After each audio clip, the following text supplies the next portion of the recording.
Okay, good afternoon, everyone, and welcome to our March version of the BizVal webinar. I mean, we can't believe we're already almost a quarter of the way through the year. I'm not sitting in London, and yes, there is a map of the underground behind me, but we will be attending Account X in London in a few weeks' time. So if any of you are there and would like to meet up face-to-face, please reach out. I'm Graham Stephen, the co-founder and CEO of BizVal, and once again, I'm joined today by my co-founder, the Finance Ghost. Today's webinar is a continuation of where we left off last time with Andreas Tsangarakis of STBB and Matt Smith from CleverProfits, and they're going to be joining us as we dig deeper into the due diligence process and various due diligence topics when you are selling a business. So I'd like to welcome everyone here today. We've got participants from 11 different countries, from Ghana, from Austria, from all over. So welcome to all our global audience. Before we get started, just some quick housekeeping. We're going to have a formal panel discussion of around 20 to 25 minutes, and then we're going to have an open Q&A at the end of that. So again, please feel free to send us any questions in the chat. The chat session is set to private, so that only the moderators and the presenters can see the messages. What we will do, though, is we will kind of repost any questions that come up so that everybody who's on the webinar can see those. We're also recording the webinar, so it'll be made available on YouTube in case something comes up, you need to drop off the call. And if you registered on the webinar, obviously you'll get a reminder from Demio afterwards with the recording. We've got a poll running today. So if you click on the poll section, please go and record your response. But before that, we're briefly going to share the results of our last poll. And the poll we had at our last webinar is, who do you go to when you need strategic advice on your business? The answers were quite interesting. We found that most business owners go to the accountant, followed by their business partners, then family and friends, and then other. And interestingly enough, the lawyer only crops up at the end with 70% of respondents. So, Andreas, thanks for joining us today. We'll see you next time. Graham, I'm just a passenger on the bus. You guys can be the bus driver. So anyway, yeah, some really interesting insights there, and it just shows kind of, it's people that business owners go to those that they trust. So maybe they're saying something about lawyers, though, jokes aside. The poll for today is somewhat different. It says, what area of due diligence process in your business would you worry about the most? So there's 5 different answers there. It's financial, it's legal, it's staff, it's market analysis or commercial, or you don't have a business. If you're not a business owner, you can tick that one. So please call and answer that. I think, as we highlighted in a recent article called Here Be Dragons, there's a big pot of gold at the end of a deal rainbow. But it's just not a very pretty rainbow, I'm afraid. So as the due diligence process can be difficult, and it often ends in failure.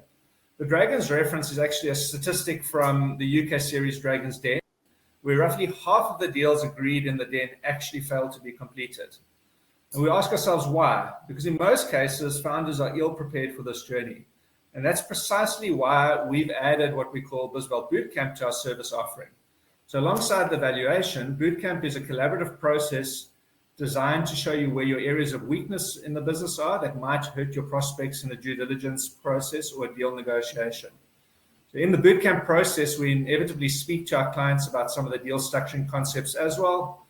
For example, whether you want to sell for cash or to accept a share-for-share deal.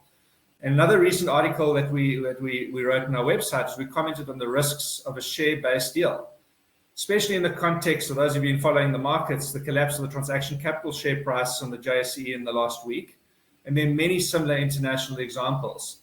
So in a share-for-share deal, you would actually need a two-way due diligence. If you're being bought and you're being offered shares in the company that that's taking you over, you need to do due diligence on them, and you've got to be careful with these sorts of things. So that's why we're so excited to have a couple of experts on our panel today.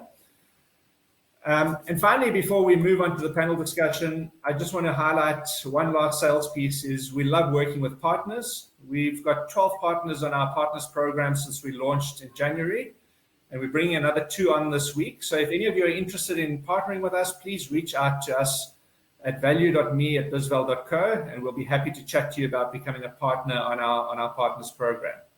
without any further ado, I'm going to hand over to the ghost and our guests and go into the Q&A panel discussion. Over to you, guys.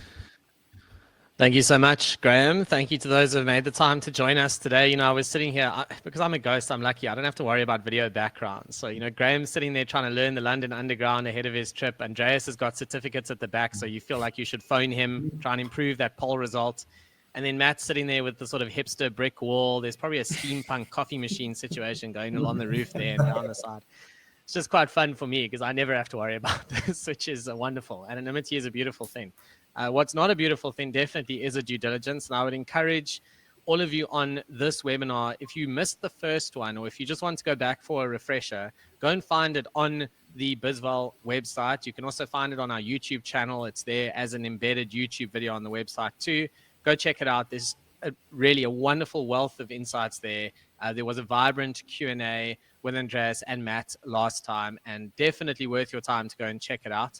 I think this time around we can pretty much dive, you know, straight into some questions. I think everyone knows who Andreas and Matt are now, and I would encourage those on the call, please do type your questions in as we go. The whole point of this is to be as interactive as possible. You've literally got, dare I say it, some free advice here. You know, also hashtag not advice, do your own research, etc. On this call. So ask the questions, learn what you can. And I'm going to dive in with one, you know, straight off the bat. It's interesting. I can see on the poll, it's not finished yet by any means, but the financial side is getting lots of attention. You'll be pleased to know, Matt. So I'm going to start with you. And the question here is, you know, small businesses are notoriously bad at being up to date with taxes, with audited financial statements, you know, with management accounts on time, all that kind of stuff that big corporates tend to be a lot better at. In your experience, how often do deals tend to fall over, you know, because of that? Do they throw away deals based on poor financial admin, or can it be rescued? Yeah, thanks, Ghost. No, definitely. There are plenty of transactions that fall through the cracks because poor financial management has taken place up to that point. I think generally what I've seen is once we enter into due diligence phase, which, you know, is not necessarily the starting point, but once we enter into that phase, it's unlikely that the poor financial admin is going to make a deal break. I have seen one or two take place like that. But what then happens is it's usually used as a bargaining chip for the buyer to bring down the price. So yes, poor financial admin does have a big impact on the deal process. It does result in a lot of non-starters, but once we enter into due diligence, it usually shifts over into a bargaining chip from the buyer side. Now, that's an important point, right? Is that an offer is always subject to a due diligence, and there's a lot of strategy that comes into that from the offeror. So sometimes investors will put in a big number to kind of coax you into a due diligence, and then they will find every imaginable issue that they can to try and bring the price down to what they wanted to pay in the first place. Whereas others will give you a more realistic view of where they hope to end up from a price perspective, and then the due diligence is less severe. And you know, it's an ugly one for founders. Unfortunately, you can get really caught out here. You can go into a due diligence process in good faith, thinking you're coming out with a fantastic number, and then they will pick everything possible to bring it down. I don't know if either of you have any comments on that. Yeah, I think, Matt? yeah, from my side, another big part of where this plays out is the structure of the deal. So I think if there's a lot of poor financial admin, a buyer is going to look to structure the deal that's most favorable to them, which is most likely going to be a purchase of the operations out of the business. And the majority of the time that results in more tax paid by the seller. You know, 9 out of 10 times the seller wants to sell the stock. It's going to result in the lowest tax friction for them. But in a situation where there's poor financial admin, there's too many skeletons in the potential skeletons in the closet, a buyer is going to fight hard to structure it in the way that they want the deal to be structured. So it does have a lot of knock-on effects. Ghost, if I can add to that, in my experience and what I've come across before is where buyers will submit these overinflated prices to gain access to a due diligence They conduct the due diligence for the sole purpose of having sight as to what licenses, permits, and intellectual property the seller may have. The seller's a competitor. Now all of a sudden you've opened your books to them, given them full access to due diligence and the like, and it can burn you severely if you aren't properly protected. So I've often seen it as a means not to actually conclude an offer, but rather to gain insight into a competitor's organization and what their ongoings are. Absolutely. You got to be so careful here as a founder. You really do. Andreas, I'm going to keep the spotlight on you for now because the next point on the poll was legal. You'll be pleased to know that some people are at least worried about that, and so they should be.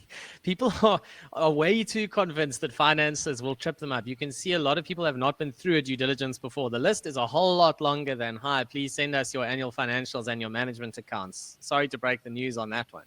So, Andreas, your view on how buyers gain comfort that there aren't any legal skeletons in the closet. And Matt's actually touched on this a little bit in terms of buyers like to buy the assets and liabilities and leave the rest behind. All the stuff they don't know about stays behind in the legal entity. I guess that's one way.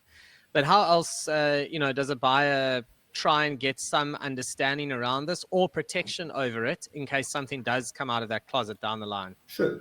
So there's one in several ways in which buyers can go about it.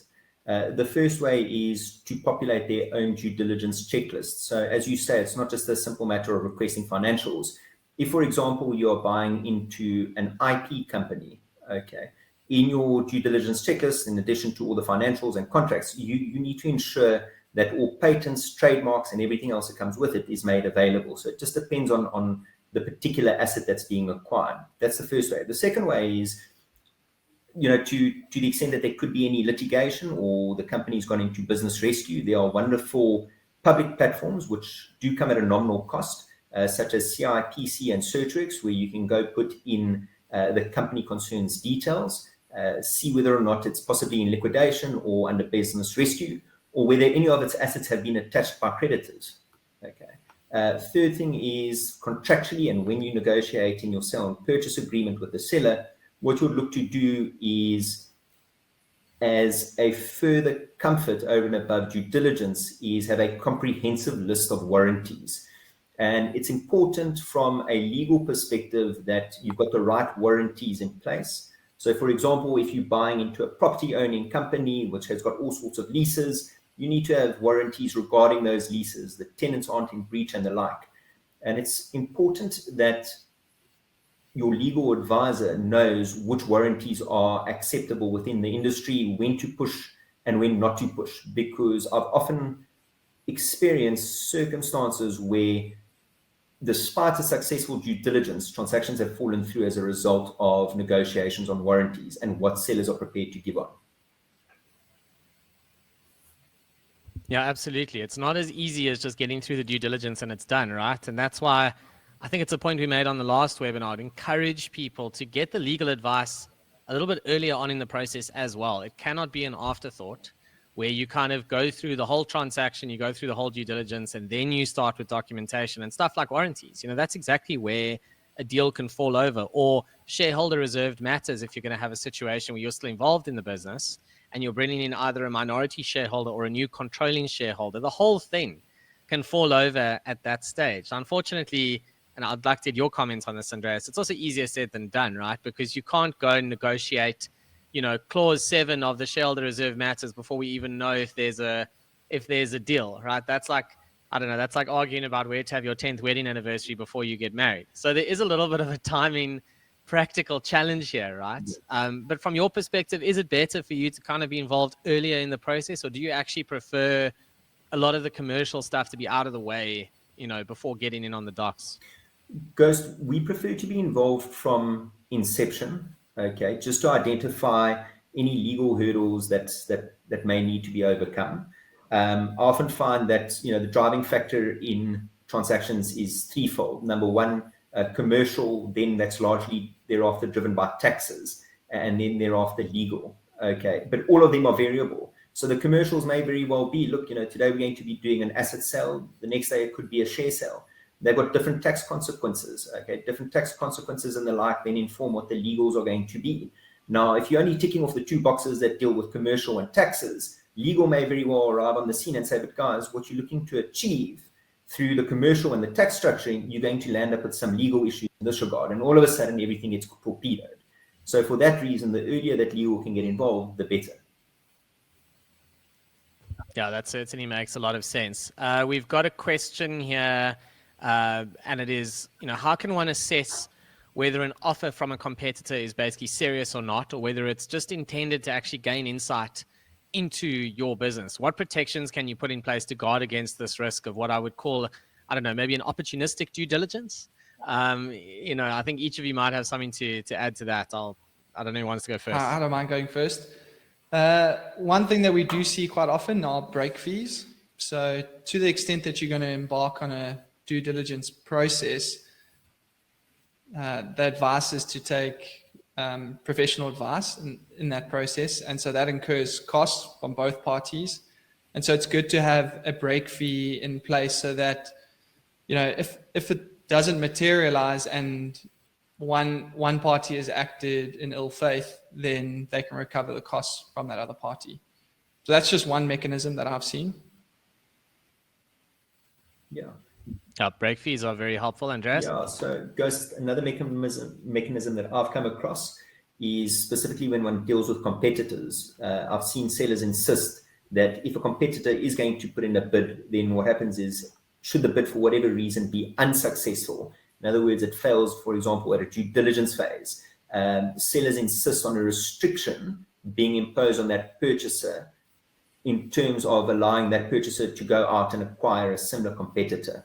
So, for example, if a purchaser arrives on the scene and your business is buying and selling of bicycles, and you've got some trade secrets that are locked up in there, and it's a competitor, fine, they can come in, they can do a due diligence, but how you can protect yourself otherwise is by saying to them, if you come in, you can have a look at the due diligence, but for a period of 12 months after the due diligence fails, you can't use our information to go buy a competitor and use the information that you harness from your due diligence in our company. So that's just another way in which it can be done.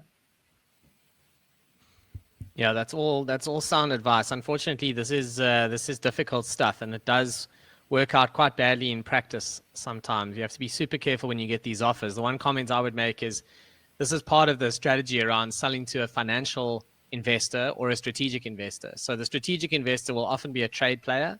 Maybe it's someone who sits alongside you in the value chain. That's your biggest risk. Sometimes it's someone either further up or further down the value chain looking to vertically integrate. I would argue that's probably slightly less risk because they don't compete directly with you.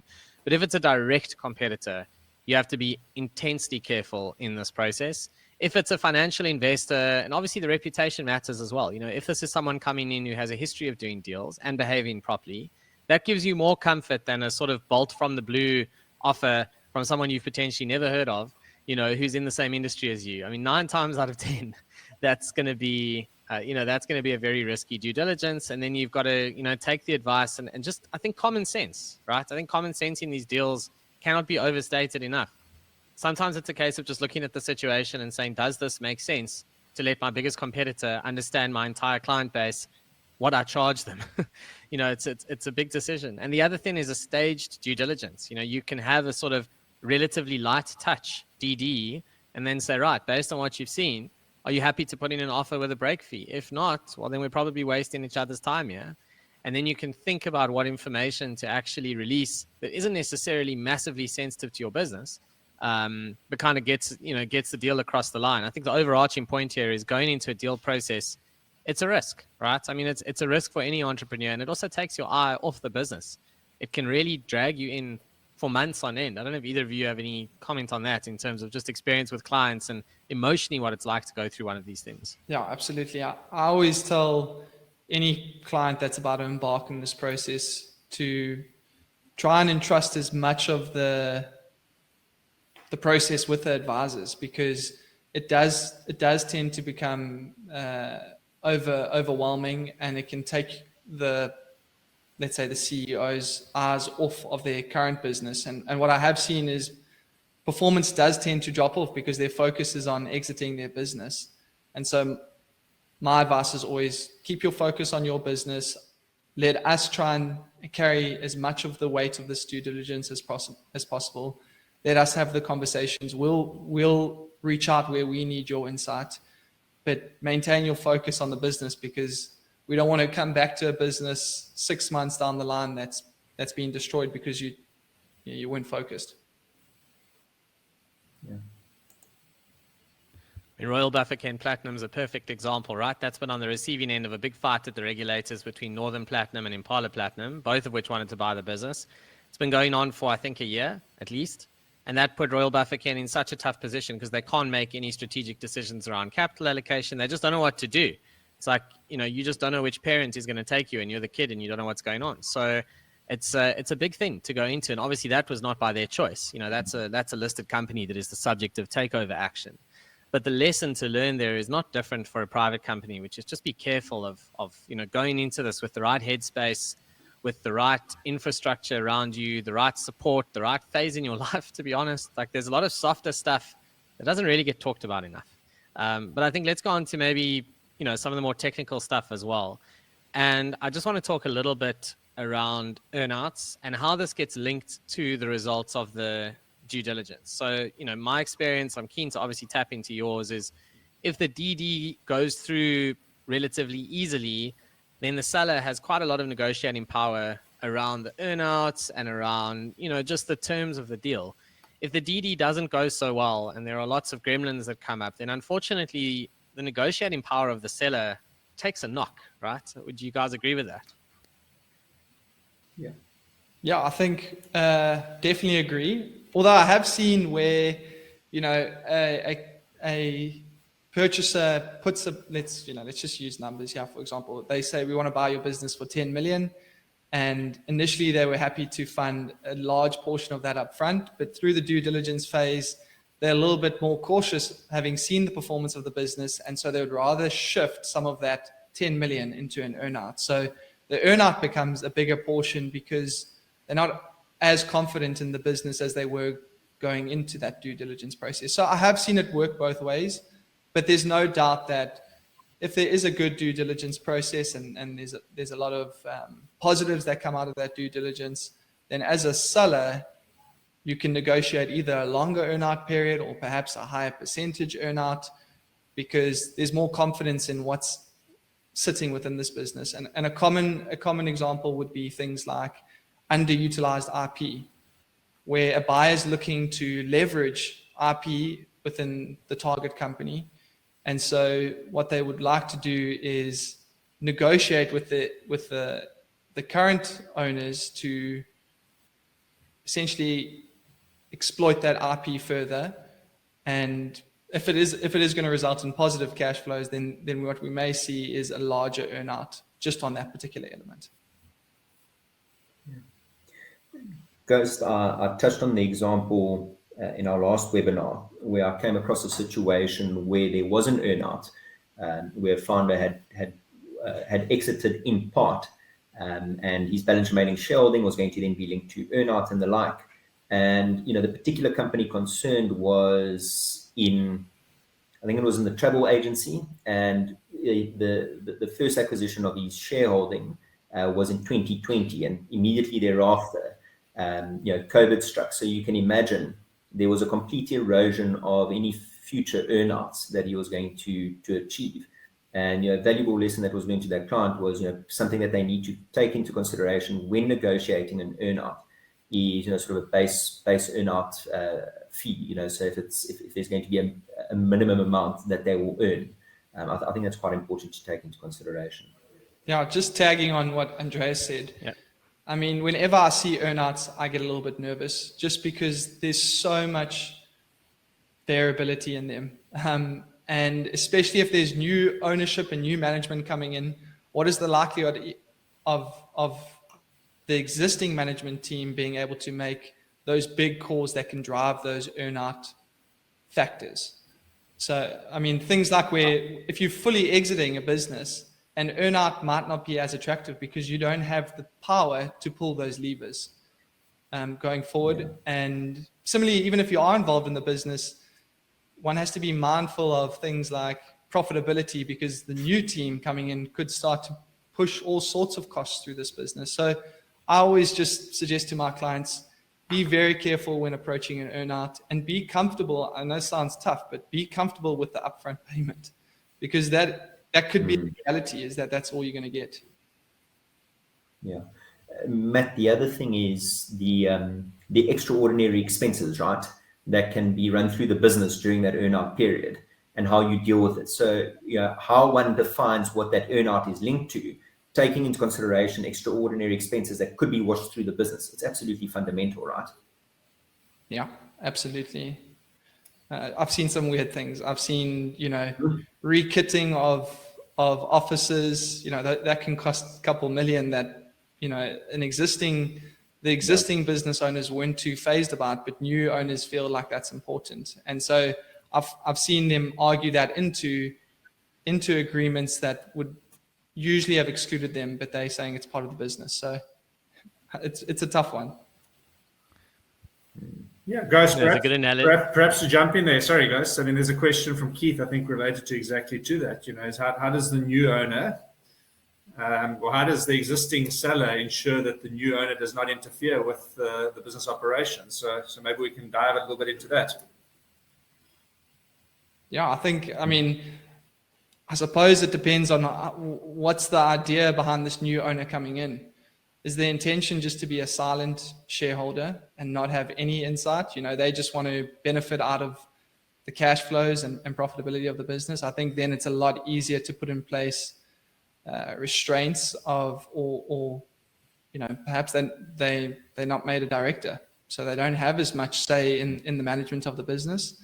It does get very tricky where they are going to come alongside the current owners, and they're going to make decisions together. I think it becomes very, very difficult. Yeah, Matt, I agree with you. There's no single answer to this question, right? You've got to deal with it on a case-by-case basis. You've got to determine whether or not existing management is going to remain in the fold. Possibly what one could look to do is, if the new owner is going to be solely responsible for driving decisions and what gets put through the wash in terms of expenses, what one can potentially look to do is limit their decision making, to say that before they can run certain expenses in excess of a certain amount, they would require the seller's consent in that regard. A nice way to think about it with earnouts, and Graham certainly knows his way around a piano, so I'll use that analogy. When you are subjected to the earnouts, if you can imagine an entire piano, you only want to be subjected to one octave of what's going on in that business. So if your earnout can be linked to revenue, for example, then it doesn't matter if they refit the offices, and it doesn't matter if they hire, the buyer's uncle to come in as a consultant at $2 a year. I'm using ridiculous examples because they happen. They're not as ridiculous as you think. So, that's a nice way to think about it, is if you can just be subjected to as little variability as possible on the earnout, I think is the point that Matt was making. And that's exactly right, ultimately. We've got a question here around locked box agreements. So this is getting quite technical now in terms of how we deal with stuff like working capital, etc. But any expansion on a locked box agreement and its bearing on the timing of payments to a founder. So I don't know if either one of you want to just talk a little bit, maybe a little bit high level, because I think we need to assume that most people probably have not come across that in practice. How does a lockbox actually work? Just one or two things around that will probably be useful for everyone, actually. Guys, maybe just expand on what a lockbox agreement is first, and then we can dive into that. Yeah, so it all comes down to basically how the working capital is essentially managed on the way out. So this is Andreas's wheelhouse, I think, in terms of a lot of the legal stuff. Because if you can imagine, it's a moving target, right? You're selling a business that is operating, and the reality is, how do you decide today what it might be worth in 2 months or 3 months' time? Well, this thing is gently busy running in the background. Working capital is running, debtors are coming in, they're getting collected, creditors are getting settled, etc. So it all comes down to how you actually make that final adjustment. You'll often see it in listed companies. They'll say, the purchase price is X or Y, subject to working capital adjustments. And then what they're doing is they're basically saying, look, we've agreed a multiple on the earnings, but we'll have a look at what the working capital looks like on the date of the transaction, and then we'll just adjust the final price accordingly. So Matt, Andreas, I don't know if either one of you want to just comment on some experience in dealing with these things. Matt looks like he wants the mic. I was just going to expand on it to say what I have seen is where we're getting close to the release of audited financials. And so they might structure that into the agreement to say, we're happy with the multiple of revenue based on the audited financials that are only going to be released in, say, 2 months' time. And so that can also be factored into these types of agreements. So it's not just working capital that could create a fluctuation. We know that there are certain adjusting journals that maybe only get passed when an audit takes place. And so as a buyer might want to put that in the agreement as well, in this lockbox agreement, to say, we're happy to work on a multiple, but we want that multiple to be based on the latest audited financials, which may only be released in a month or two's time.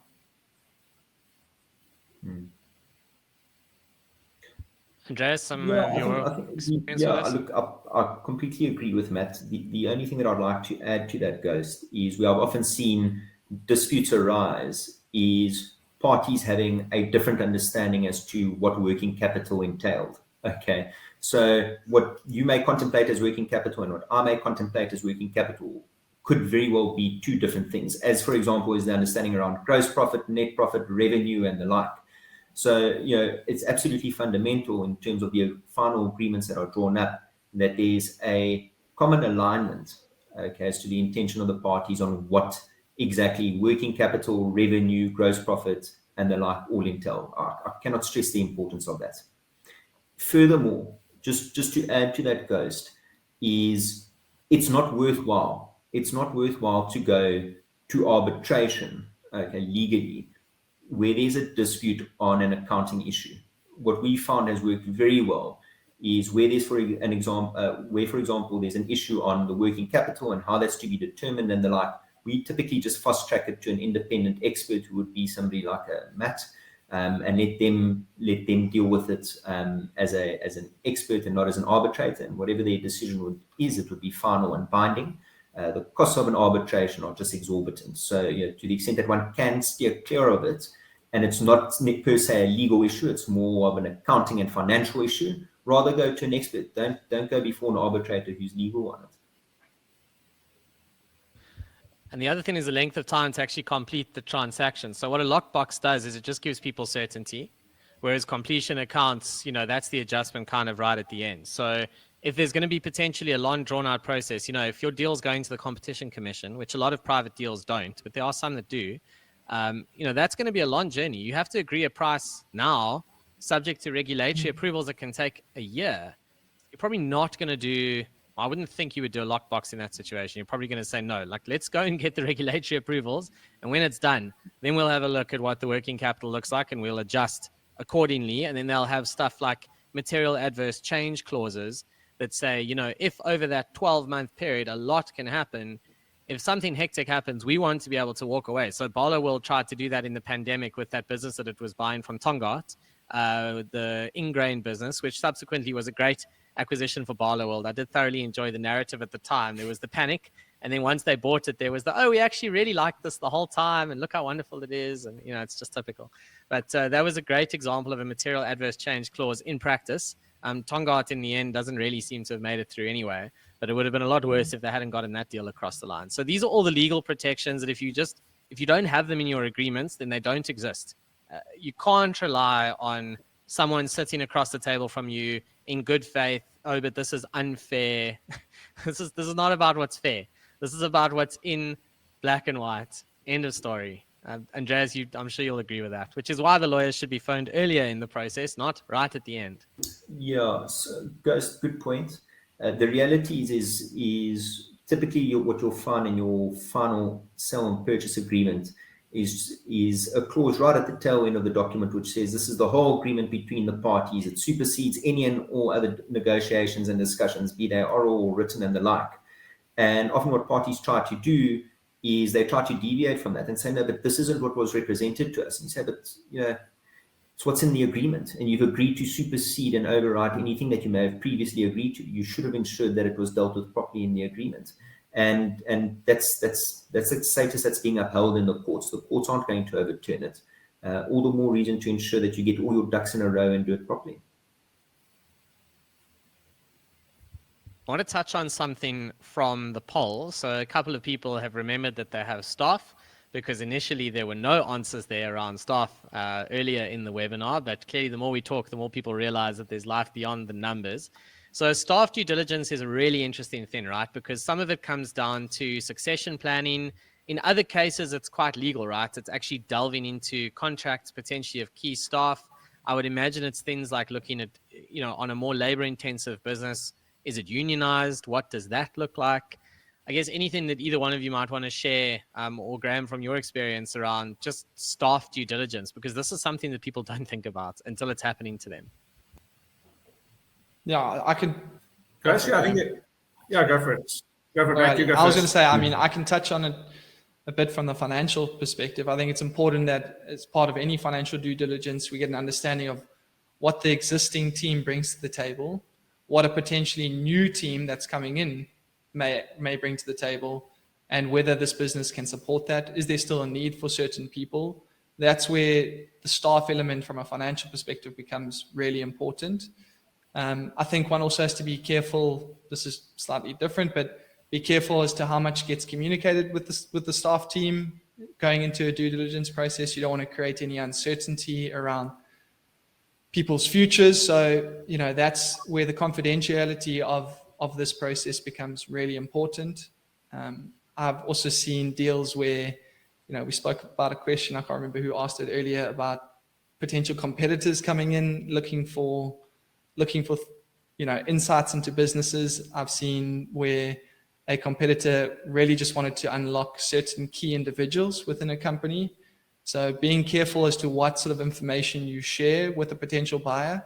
You don't want to give them, your number one quarterback, when that person's a key player to your business. And if this deal doesn't go through, you don't want them being offered some sort of, and I'm sure, Andreas, you've seen where there's certain clauses that limit the ability to, steal staff members through this process. Yeah, Matt, it's something that we touched on in our last webinar, right? Is as a seller, one's got to be very careful that during the due diligence process, your employees aren't approached by the purchaser, to your exclusion. You never know what might happen. The purchaser may very well just simply want access to those employees, get a better understanding of their working environment and exactly what it is that they do. And due diligence fails, and next thing you know, they've gone and they've poached your employees. Matt, earlier you made the comment is, it's obviously very important as to what is disclosed, but I think equally so when it is disclosed to one's employees that there is a potential sell in the wings. Very, very important around that timing. My recommendation always to the client is don't communicate anything to employees until such time as the due diligence has been concluded successfully. Typically, in my experience, I find due diligence is one of the major tick box items. Once one's overcome due diligence, the rest is typically something that which one can overcome. So timing is very, very important. Graham? Yeah, if I may, I think there's also a question from Gary, which I'll try to answer at the same time, is how do you manage key man risk when buying or selling a business? And I do think sometimes the whole, due diligence and staff is something which, not just tend to be overlooked, but is really, really important, So you often hear the saying in investing is we're backing the jockeys. Okay.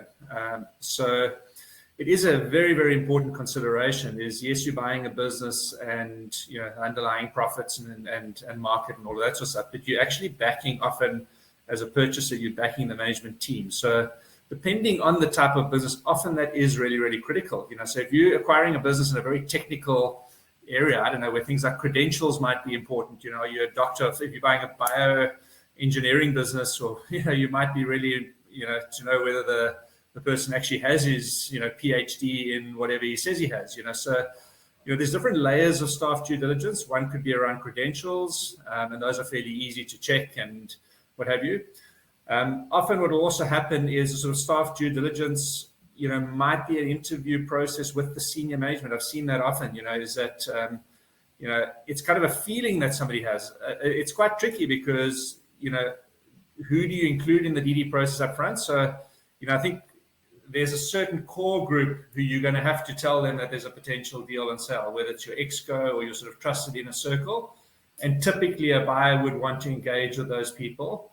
And they may also want to engage with some other, general staff members just to get a dipstick of what is the culture of the business really like, Sometimes part of that process is to actually understand whether, the seller is really telling you the truth. Yeah, we've got great staff morale, and the buyer will go and have a coffee chat with some key individuals and realize, something's amiss. So that is important. And also, I've seen clients who try to coach staff through a DD process. That invariably fails. When somebody is looking to come in and, so they'll tell the staff what to say if the buyer is coming in to do due diligence. So that can be very dangerous. And often deals fail when somebody's been coached, from a sell side in terms of this is what you need to say to the buyer.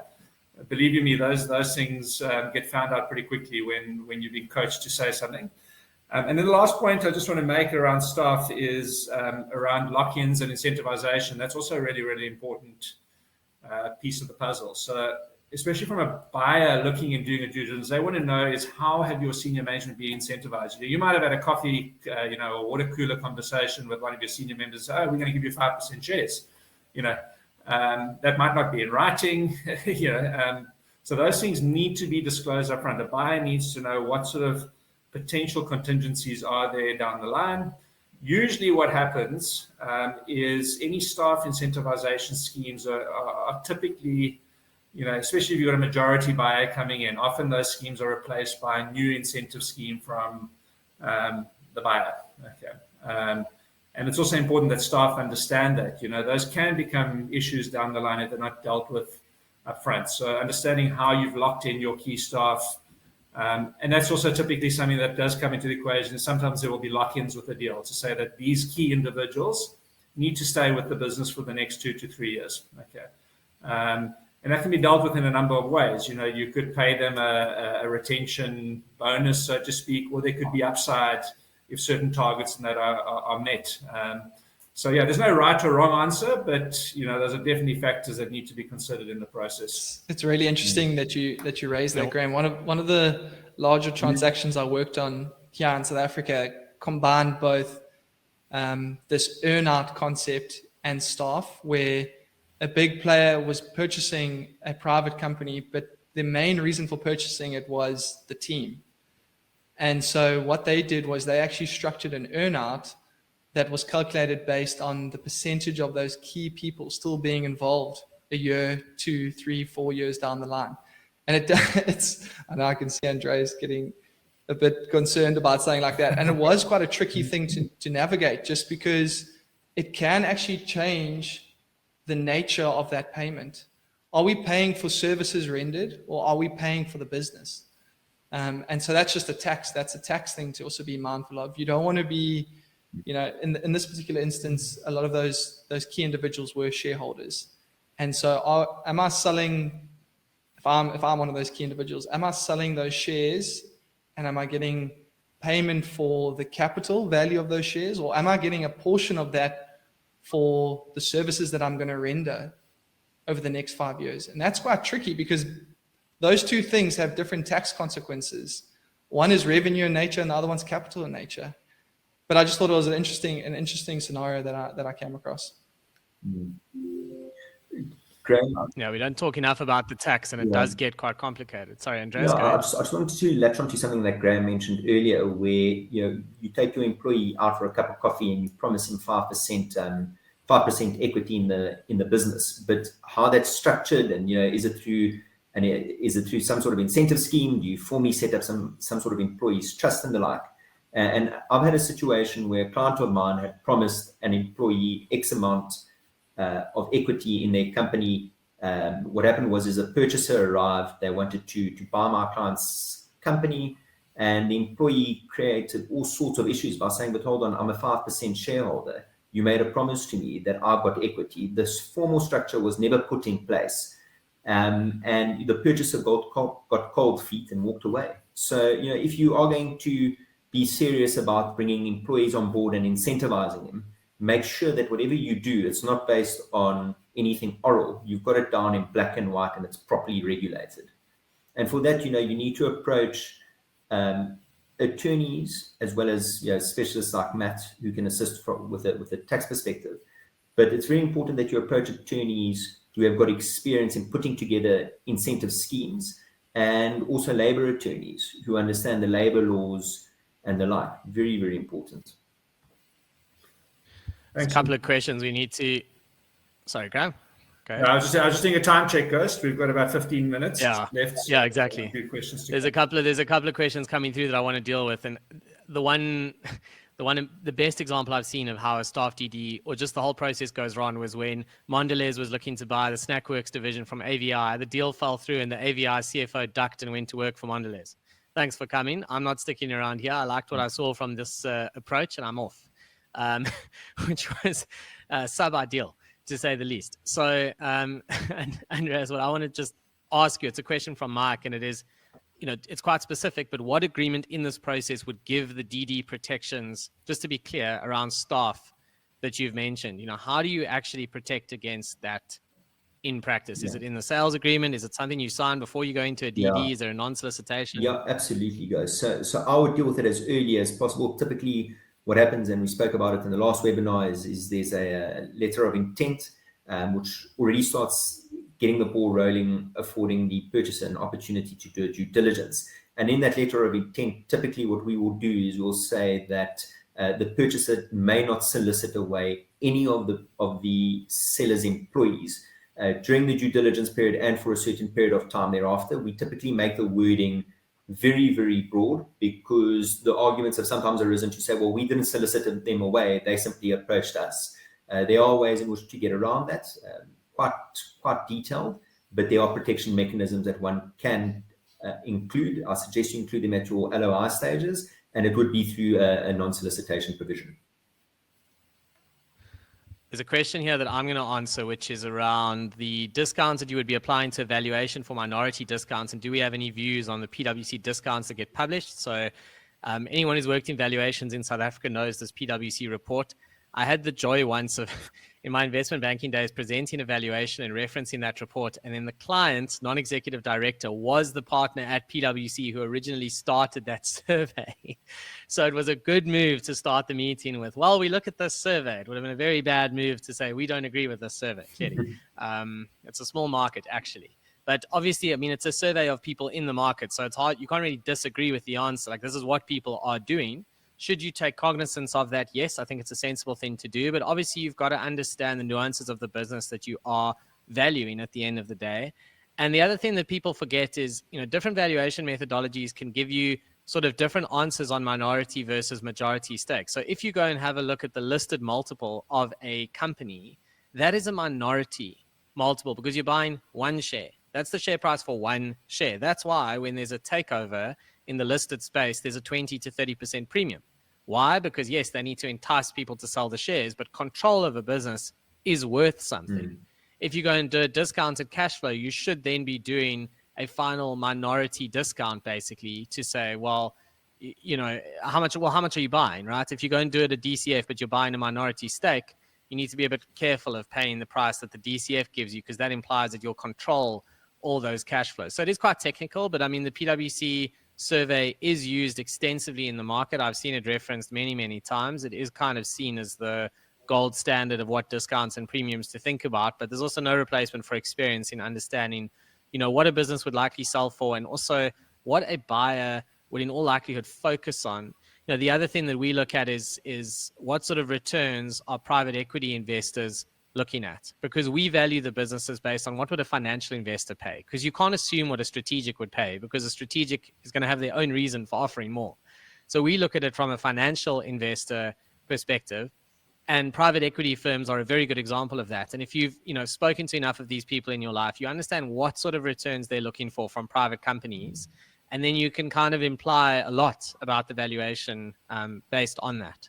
I think we've probably got time for this one last question. I think it's very important and very interesting. So it's a question from Kumi, and it references legislation in the UK that places responsibilities on, I think it's employers when a business is sold more than employees, although I'm not familiar with the legislation in the UK, but I think it probably is to protect employees ultimately. We do have legislation like that in South Africa as well. You can't just buy a business and tell everyone to not come to work the next day.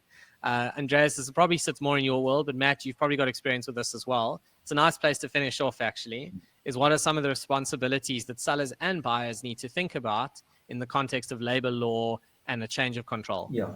So good question, Ghost. And typically where it would apply is in circumstances where there's an asset strip. So the business is being sold out of the company. It's typically lock, stock, and barrel coupled with debtors and creditors, cash and the like. But hand in glove with that goes the employees. Okay. And there's legislation in our law called the Labor Relations Act, the LRA. And there's specific provisions, section 197 of the Labor Relations Act, which envisages a circumstance where employees go across as part and parcel of a sale. For all intents and purposes, the employees must go across on exactly the same terms and conditions that they enjoyed with the old employer. And there's all sorts of provisions detailed in that legislation, administering severance pay, leave accrual, who's responsible for paying what up until a certain point and the like. Very, very important that one separately consults with a labor attorney in that regard. I've seen those go horribly wrong, especially where there is no agreement in place. I had a situation before where somebody came to consult with us and there was no 197 agreement in place, and the new purchaser had simply started retrenching some of the employees who had come on, who had been transferred. And the purchaser and the employees concerned were claiming from the seller. And because there wasn't a 197 agreement in place, and which had been published on notice boards and the like, there were all sorts of issues which had arisen. So as important as the substance of those agreements are concerned, the procedure prescribed in terms of 197 is equally important. And in that regard, I always encourage clients to chat to labor attorneys in that regard. Yeah, I would agree. Matt, any final comments from you? I think we'd probably be coming up to the close of the webinar, actually. So yeah, I suppose just tagging on what Andreas said, there could be this unrecorded liability attached to, say, for example, accrued leave. It might not be something that's on the financials, and some businesses do show it there, but a lot of businesses don't, especially owner-managed businesses. And so just be mindful of what liability are you inheriting by taking over the staff contingent, because what you don't also want is a mass walkout 5 months after taking over a business and there's a significant accrued leave payout that you haven't factored into your cash flow. So just to be mindful of that. It's important to make sure that that's covered in your financial due diligence, that you've assessed any of these unrecorded liabilities. I agree with that. Graham, should we call it a day? I think we've dealt with all the questions from the floor. I think, Ghost, thanks, and to our guests, thank you very much. I mean, I think hopefully what most of our audience will appreciate as well is that the due diligence process can be a long and complicated process. There's so many different angles to it, and I guess the best sort of takeout is you need to make sure that you've got somebody in your corner if you're going to go through this process. Something we didn't touch on is especially if you've got somebody making an offer for your business and they're an experienced buyer and you're a first-time seller of your business, the sort of power imbalance or knowledge imbalances often can be quite intimidating. So, I'm not trying to sell the services of our partners, but get advice and don't be afraid to reach out and get professional advice early on in the process.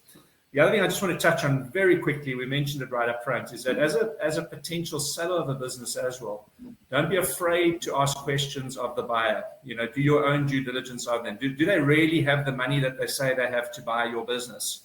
I've seen deals fail where at the 11th hour, the so-called funder who's funding the deal pulls out, but they never had the money in the first place. So you've gone through this whole protracted deal. So, as a seller, what do they say? Let the buyer beware, but I think in some instances also let the seller beware, and make sure that you do background checks and reference checks on the people who, purporting to come in and pay for your business.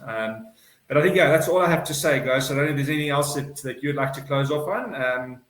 I think this topic we could spend weeks on, and what we've hoped to do is just kind of give our audience a snippet of the process, give them an understanding of some of the complexities, some of the challenges that can arise.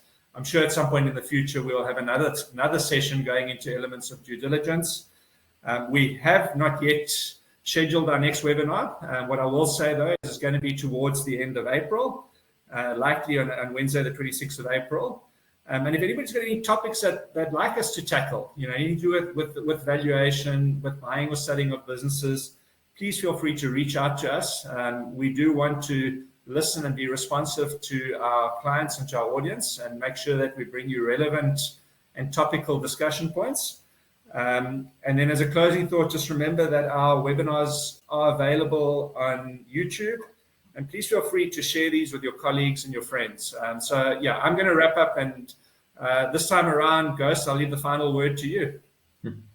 Thanks, Graham. Yeah, I think the overall point to take from these two webinars is you can't ask ChatGPT what the 5 things are you should focus on and think that's going to help you. It won't. That is the number one way to destroy 3 decades of building a business. So get on the phone, speak to an expert. The stuff is harder than you think. If you think it's hard, it's 10x harder than that. We haven't even touched on the tax, which can be literally the difference between life and death in your transaction. We've not even touched on that. And that is insanely technical. So that's the overarching point here. If the stuff was easy, the world wouldn't have financial advisors, valuation experts, lawyers, tax lawyers, the whole shebang. There's a whole industry around this, and there's good reason for that. So thank you for your time. Reach out to whoever your trusted advisor is. Don't forget your lawyer, as per our survey, Andreas. And we look forward to seeing you on our next webinar. Thank you, everyone. Thanks, everyone. Thanks.